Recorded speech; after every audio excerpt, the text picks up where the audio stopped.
Today, I choose power over excuses. Let that sentence linger in your mind for a moment, because it may very well be the dividing line between an ordinary life and an extraordinary one. Every morning before the world imposes its chaos upon you, you hold the privilege of choice. Not just any choice, the ultimate choice, whether to take command of your day or surrender to the same excuses that have been robbing you of your potential for years.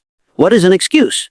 At its core, it is a clever story we tell ourselves to make peace with inaction. It is the mind's way of protecting the ego while simultaneously sabotaging progress. Excuses disguise themselves as logic. They whisper, "You're too tired today." They say, "You'll start tomorrow when conditions are better." They promise comfort while stealing destiny. And yet, day after day, people allow these little lies to become permanent truths. But here is the reality: no excuse ever built an empire. No excuse ever wrote a book, launched a business, or created a legacy worth remembering. Progress belongs to those who silence the inner voice of limitation and amplify the voice of power. And power, my friends, is a decision, never an accident. Let's talk about why excuses are so persuasive. The human brain is wired for survival, not success. Our primal nature seeks safety, and nothing feels safer than the familiar. Excuses create the illusion of safety because they allow us to remain in the known territory of our comfort zone. They give us permission to postpone the discomfort of growth. But understand this: the very discomfort you avoid is the price you must pay for the life you want. Avoid the price, and you forfeit the prize. Now, let me ask you something. Think about the greatest achievers throughout history. Do you believe they lacked excuses? Do you think their circumstances were perfect, their timing flawless, their environment supportive? Absolutely not. They had every reason to quit, every justification to remain average. But they understood something most people never grasp: excuses and results cannot coexist. You either have reasons or results. You cannot have both. And so, when you wake up each morning, you must choose. Will you cling to the reasons that validate your stagnation, or will you seize the power that accelerates your progress? That is why the statement, "Today I choose power over excuses," must become more than words. It must become a principle, a governing law in your life. Choosing power means taking radical ownership. It means declaring, if something is to be, it is up to me. It means recognizing that while you may not control every event, you control the interpretation and the response. And that control, that sovereignty over your own mind, is power. No government, no economy, no critic can take that from you unless you willingly surrender it. When you choose power, you become the architect of your day. You begin to think in terms of solutions, not problems, of possibilities, not limitations. And here is the irony. Once you adopt this mindset, you realize that most excuses were illusions all along. They were never real barriers. They were shadows, projected by the doubts in your own mind. Think of it this way: imagine standing before a locked door labeled your dream. Most people see the lock and walk away, saying, "It's impossible." But the ones who choose power pick up the key called resourcefulness and turn it until the door opens. And when it does, they discover something profound: the lock was never designed to keep them out. It was designed to keep the uncommitted away. But here's the catch. Power is not a one-time decision. It is a daily commitment. Today, you choose power, and tomorrow excuses will return with new disguises. They will adapt. They will become more sophisticated, more rational sounding. They will wear the mask of humility, whispering, "You don't need more. You should be content." They will appeal to fear, telling you, "What if you fail? What will people think?" And if you are not vigilant, you will surrender your power to these silent assassins of ambition. So how do you maintain this posture of power? You do it by establishing rituals of reinforcement. You declare your intention out loud each morning, because what you speak repeatedly, you begin to believe. You flood your mind with thoughts of possibility through the books you read, the voices you listen to, the environments you inhabit. You surround yourself with people who hold you accountable, not to your comfort zone, but to your highest standard. And when the day gets hard, and it will, you remind yourself that difficulty is the proof of progress. You cannot grow without resistance. Just as a muscle cannot develop without tension, your character cannot develop without challenge. So, the next time life presents an obstacle, do not say, "Why me?" Instead, say, "Try me." That is the language of power. That is the refusal to make excuses. Let us bring this to a personal level. Think of one area in your life where you have been making excuses. Maybe it's your health. You say you don't have time to exercise, yet you scroll on your phone for hours. Maybe it's your finances. You say the economy is bad, yet you never invested in learning a new skill. Maybe it's your relationships. You say people always leave, yet you never confronted the patterns in yourself that push them away. The harsh truth, those are not conditions. Those are choices. Choices disguised as excuses. And here's the liberating truth. If excuses are choices, then so is power. That means at any moment, this very moment, you can decide differently. You can look at the same set of facts and choose a new interpretation. You can say, the reason I haven't achieved it yet is the very reason I must act now. That shift is all it takes to begin rewriting the story of your life. So, I leave you with this. Tomorrow morning, when the sun rises and you stand before the mirror, do not wait for the world to empower you. Empower yourself. Look yourself in the eye and declare, today, I choose power over excuses. And then, prove it not with words but with action. Because the world does not reward excuses, it rewards execution. Power or excuses, one will define you, one will be your legacy. Choose wisely. My mind is my greatest asset, and I will guard it. That is not a casual statement. It is a declaration of sovereignty. Because the mind is the workshop where every success is first manufactured and every failure is first permitted. Before a skyscraper pierces the sky, it begins as a silent image in the architect's imagination.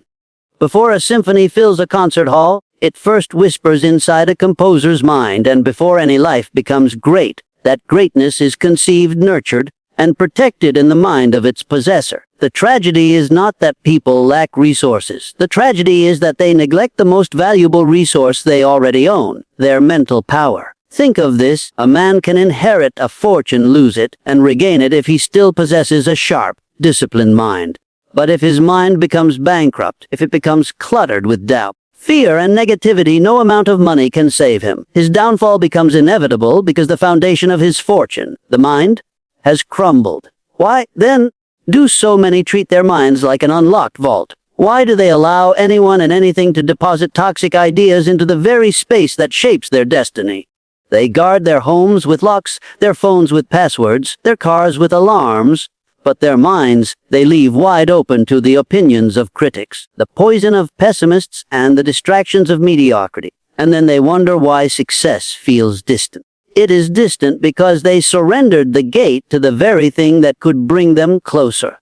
Understand this, everything that enters your mind takes root. Some seeds bear fruit, others bear weeds, and the law of the mind is unforgiving. You cannot plant weeds and expect roses. If you allow thoughts of limitation to dwell, they will multiply and choke out the seeds of possibility. If you entertain voices that tell you, it can't be done, those voices will grow louder until they drown out the whisper of your own ambition. The mind is a garden. You are the gardener. You decide what grows. And if you do not decide, the weeds will. Guarding your mind, then, is not an act of isolation. It is an act of intention. It means you choose what enters, what stays, and what gets removed. It means you become ruthless about the conversations you entertain, the media you consume, and the company you keep. Because every influence is either an architect building your future or a thief stealing it. Let me put it plainly, if you do not control your mind, someone else will. And here is the uncomfortable truth: most of the world is not working for your success. The algorithms that govern your social media, the news that dominates the headlines, the gossip that circulates in casual conversations. None of these are designed to fortify your greatness. They are designed to capture your attention, to feed your fears, to keep you reactive instead of proactive. And if you let them, they will. They will write the script for your life, and you will play the role of an extra in a story that was never yours. But when you decide, my mind is my greatest asset, and I will guard it, you reclaim authorship. You say, no one else writes the chapters of my life. I do. That is the essence of mental mastery. Not perfection, but intentionality. You cannot stop every negative thought from knocking, but you can refuse to let it move in. You cannot silence every critic, but you can choose not to internalize their noise. Power belongs to those who choose their thoughts as deliberately as an investor chooses where to place his money. Consider this analogy. Imagine you own $1 billion business. Would you let strangers walk in and take what they want? Would you allow vandals to spray graffiti on the walls and thieves to empty the vaults? Of course not. Yet every day people allow mental vandals, fear, doubt, envy, to enter unchallenged and vandalize the walls of their imagination. They let thieves, negative voices, destructive habits empty the vaults of their confidence. And then they wonder why they feel bankrupt in ambition. The greatest fortunes have been stolen not from banks, but from minds left unguarded. So how do you guard the mind? You begin with awareness. You monitor your mental diet as carefully as you monitor your physical one. You feed it with ideas that expand, not shrink, with voices that empower, not paralyze, with knowledge that liberates, not confines. You become selective about what you read, what you watch, and who you listen to, because every input shapes an output. Garbage in, garbage out. Greatness in, greatness out. Next, you practice mental discipline. You train your mind to focus, to hold an image of success even when reality presents failure. This is not blind optimism, it is strategic thinking. Every inventor, every pioneer, every visionary lived in two worlds simultaneously, the world that was and the world that could be. They guarded their vision from the contagion of doubt, because they knew that once the mind accepts defeat, the body will follow. And finally, you enforce boundaries. There are people you cannot allow in your mental space, not because you hate them, but because you value your destiny.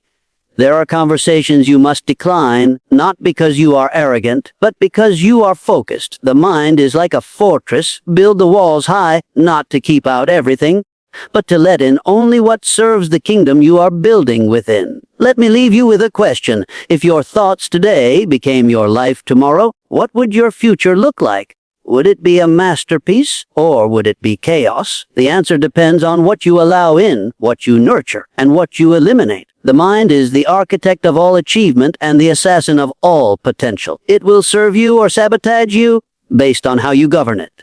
So tomorrow morning, when you wake and repeat these words, "My mind is my greatest asset and I will guard it," say them with conviction. And then act like you believe them. Choose your thoughts with the same precision an artist chooses his colors, because the picture you are painting is your life. And if you do not like what you see today, remember this: the brush is still in your hand, your mind is your kingdom. Guard it, rule it, and the world will bow to its command. I am worthy of success, and I claim it. Say it out loud. Feel the weight of those words, because they are not just affirmations, they are declarations of identity. The reason most people never reach the level of success they dream about is not because they lack intelligence, resources, or opportunity.